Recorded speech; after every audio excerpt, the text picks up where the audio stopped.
রাসূল সাল্লাল্লাহু আলাইহি সাল্লাম বলেন, আন্না সাদকাতা ও ইন্না সাদকাতা তুতহারাল কুবুরে, নিশ্চয় দান কবরের শাস্তিকে বন্ধ করে দেয়, কবরের শাস্তিকে বন্ধ করে দেয়। আপনি সালাত আদায় করলেন নাকি আপনার মায়ের উপকার হবে না, আপনি হজ করলেন নাকি আপনার মায়ের উপকার হবে না, আপনি কোরআন তেলাওয়াত করলেন নাকি আপনার মায়ের উপকার হবে না, আপনি দান করলেন আপনার মায়ের নামে, কবরের শাস্তি বন্ধ হয়ে যাবে। একজন সাহাবী সাল্লাল্লাহু আলাইহি ওয়াসাল্লামের দরবারে বলছেন, আল্লাহ রাসূল, কাদ উফতিলাতাত উম্মি লাউ তাকাল্লামাত তাসাদ্দাকাত, আমার মা হঠাৎ মারা গেছেন,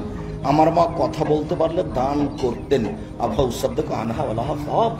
আমি কি তার পক্ষ থেকে দান করতে পারি, তার কি নেকি হবে? কারণ না, আল্লাহ রাসূল বলেন, হ্যাঁ, বুখারী মুসলিম, আপনি আপনার মায়ের জন্য দান করুন, বাপের জন্য দান করুন, যারা চলে গেছে অর্থ সম্পদ রেখে গেছে তাদের জন্য দান করুন, দান করুন। সম্মানিত দিনী ভাই বোন,